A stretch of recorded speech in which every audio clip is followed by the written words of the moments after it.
स्वागत है आपका मैं मीडिया के सीमांचल बुलेटिन में। मैं हूं आपके साथ अरीबा खान।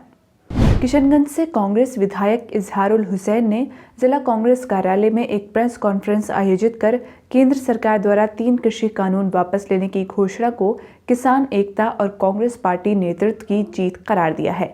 विधायक ने इस आंदोलन में जान गंवाने वाले किसानों को श्रद्धांजलि देते हुए उन्हें शहीद का दर्जा देने की मांग की है। उन्होंने सरकार से अपील की कि जिस तरह किसान विरोधी कानून सरकार ने वापस लिए हैं, ठीक उसी तरह नागरिक संशोधन कानून एनआरसी और सीएए को वापस लेकर देशवासियों को अमन और इंसाफ का पैगाम दें। लगभग एक साल होने जा रहा है और किसान ने रात दिन एक करके, चाहे ठंडा हो, बारिश हो, गर्मी हो, उसमें एजुकेशन को कायम रखा, प्रशासन को कायम रखा, जिसका नतीजा ये हुआ कि सरकार को बाध्य होना पड़ा इस कानून को वापस लेने के लिए। ये कानून बिल्कुल ही काला कानून था, किसान के खिलाफ था। ये कानून सिर्फ कुछ पूंजीपति लोगों के लिए ही था, उसके हिसाब से बनाया गया था। लेकिन मैं उस किसान को श्रद्धांजलि अर्पित करता हूँ और उसको मैं दुआ करता हूँ कि अल्लाह ताला उनको जन्नत फिरदौस अदा करे कि उन्होंने अपने प्राण की आहुति दी इस अभियान में। लगभग 750 या 800 किसान लोग, अल्लाह उनको जन्नत फिरदौस अदा करे। और ऐसे किसान को मैं तहे दिल से शुक्रिया अदा करता हूं। और किसान हमारे देश के जितने वासी हैं उनकी तरफ से मैं शुक्रिया अदा करता हूं कि आप लोगों ने जितनी मेहनत की, मेहनत का नतीजा ये हुआ कि गवर्नमेंट को मजबूर होना पड़ा और जिसका नतीजा ये हुआ कि सरकार को बाध्य होना पड़ा इस कानून को वापस लेने में।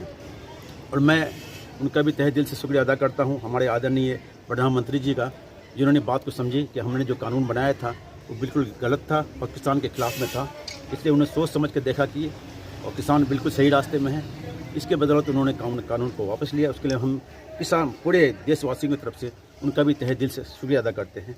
और इसी आपके माध्यम से इस स्टेज में खड़ा होकर मैं उनसे, आदरणीय प्रधानमंत्री से मैं आग्रह करता हूँ पूरे देशवासियों की तरफ से, जिस तरह से आपने इस कानून को वापस लिया, इस तरह से एनआरसी सीएए इसको भी वापस ले बेहतर होगा, जनता के हित में होगा, अवाम के हित में होगा, क्योंकि अवाम से आप हैं, जनता से आप हैं। आपसे दरख्वास्त है ये अगर कर दें बहुत बेहतर होगा। मैं यही आपके माध्यम से प्रधानमंत्री जी को भी। उधर प्रधानमंत्री नरेंद्र मोदी द्वारा 3 कृषि कानून वापस लेने की घोषणा के बाद अररिया में कांग्रेस कार्यकर्ताओं द्वारा कैंडल मार्च निकालकर विजय दिवस मनाया गया। इस मौके पर कांग्रेस पार्टी के दर्जनों कार्यकर्ता मौजूद रहे। कैंडल मार्च का नेतृत्व कोकब कादरी कर रहे थे। उन्होंने कहा कि प्रधानमंत्री नरेंद्र मोदी द्वारा 3 कृषि कानून वापस लिए जाने की घोषणा की गई है, जिसका हम स्वागत करते हैं। उन्होंने कहा कि अगर ये कार्य समय रहते कर लिया गया होता तो 700 से अधिक किसानों की मौत नहीं होती। आज जो है हम हर्ष मना रहे हैं जिस तरह से माननीय प्रधानमंत्री ने 3 काले कृषि कानून को रिपील करने का, वापस करने का जो घोषणा किया है, हम उस घोषणा को मानते हैं कि जिस तरह से हमारे देश के जो किसान का संघर्ष रहा और सत्य और निष्ठा के साथ लोकतांत्रिक ढंग से उन्होंने जो प्रदर्शन किया, आज उनकी जीत है और माननीय प्रधानमंत्री भारतीय जनता पार्टी की नीतियों की हार है। आज इसी संदर्भ में हम जो है कि कैंडल मार्च निकाल करके हम उन तमाम किसान जो शहीद हुए हैं अपने संघर्ष और आंदोलन के समय, उन्हें श्रद्धांजलि अर्पित करते हैं और हर्ष व्यक्त करते हैं कि ये 3 कृषि काले कानून की जो घोषणा उन्होंने की है खत्म करने की, उसका हम स्वागत करते हैं। प्रधानमंत्री नरेंद्र मोदी द्वारा कृषि कानूनों को निरस्त करने की घोषणा से दार्जिलिंग जिले में भी कांग्रेस कर्मियों में खुशी का माहौल देखा जा रहा है।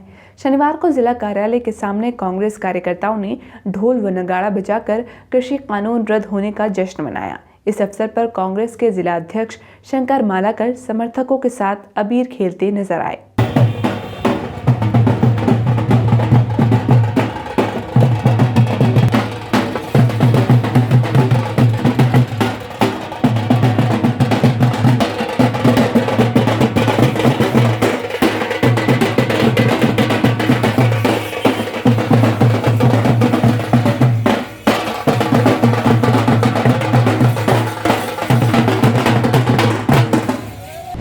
कृषि कानून की वापसी की घोषणा पर अररिया में सभी किसान मोर्चा व वाम दलों ने विजय दिवस के रूप में मनाया। भाकपा माले के जिला सचिव रामविलास यादव व माले नेता मोहम्मद आज़ाद आलम ने संयुक्त रूप से कहा कि लगातार संघर्ष, बलिदान और लाखों किसान भाइयों की तपस्या के बाद प्रधानमंत्री मोदी ने तीनों काले कानूनों को निरस्त करने की घोषणा की है। इसी तरह CAA, NRC, UAPA, बिजली संशोधन विधेयक को भी वापस लिया जाना बाकी है।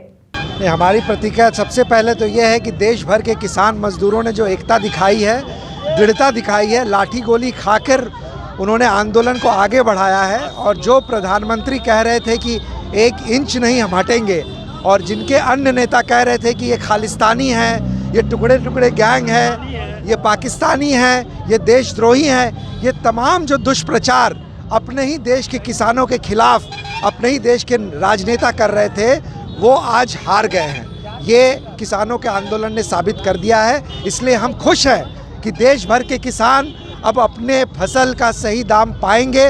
उसके लिए हम अब मांग करते हैं कि MSP पर नया कानून बने, जिससे MSP की गारंटी हो। कटिहार में तेज गति से चल रहे एक ई-रिक्शा ने अनियंत्रित होकर 5 वर्षीय मासूम को रौंद डाला। मृतक बच्चे का नाम रवि कुमार है। घटना कटिहार नगर थाना क्षेत्र के बरीक चौक की है। बताया जाता है कि दोपहर 3 बजे रवि कुमार अपने अन्य दोस्तों के साथ सड़क के किनारे खेल रहा था। इसी दौरान तेज गति से आ रहे एक ई-रिक्शा ने अनियंत्रित होकर 5 वर्षीय मासूम को रौंद दिया। बच्चे को सड़क पर तड़पता छोड़ ई-रिक्शा चालक रिक्शा लेकर फरार हो गया। रवि के साथ खेल रहे अन्य बच्चों द्वारा इसकी सूचना परिजनों को दी गई। घटना की जानकारी मिलते ही परिजन घटनास्थल पर पहुंचे और इलाज के लिए सदर अस्पताल ले गए, जहां चिकित्सकों ने उसे मृत घोषित कर दिया। बच्चे की मौत के बाद उसकी मां, दादी व अन्य परिजनों का रो रो कर बुरा हाल है। बच्चे के पिता अरुण राम ने नगर थाने में आवेदन देकर न्याय की गुहार लगाई है। जिस जगह ये घटना हुई उसके आसपास कई CCTV कैमरे भी लगे हुए हैं। किशनगंज जिले के ठाकुरगंज अंतर्गत नेपाल बंगाल बॉर्डर से सटे गलगलिया मद निषेध चेक पोस्ट पर पुलिस व उत्पाद विभाग की संयुक्त कार्रवाई में एक वाहन से 72 कार्टून विदेशी शराब जब्त की गई। शराब सिलीगुड़ी से अररिया ले जाई जा रही थी। शराब के नकली होने का भी अनुमान है। पुलिस ने वाहन के साथ चालक नीलू महतो व सह चालक धरनी रॉय को गिरफ्तार किया है। नीलू जलपाईगुड़ी और धरनी डांगापाड़ा का रहने वाला है। थाना अध्यक्ष नीरज कुमार निराला ने कहा कि चेक पोस्ट या थाना क्षेत्र के किसी भी इलाके में शराब तस्करी करने वालों को बख्शा नहीं जाएगा। पुलिस ने कहा कि शराब नकली है या असली, इसकी भी जांच की जाएगी।